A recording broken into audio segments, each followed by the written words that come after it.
How to see if someone screenshot your Instagram story. Instagram will not send you a notification if someone screenshots your story, post, reel, or profile. Anytime, if anyone on Instagram takes screenshots of your details that are publicly available, you won't be notified. You will be notified only one time, and that is if someone screenshots a message in vanish mode. Firstly, go to your messages and open any account, swipe up and hold it. Now you can release to turn on disappearing messages. With this feature, all your messages will get disappeared after 24 hours.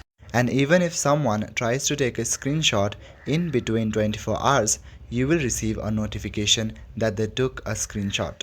This is the only way that you will get notified if someone ever takes a screenshot. So, can you know if someone screenshotted your story? No, not officially.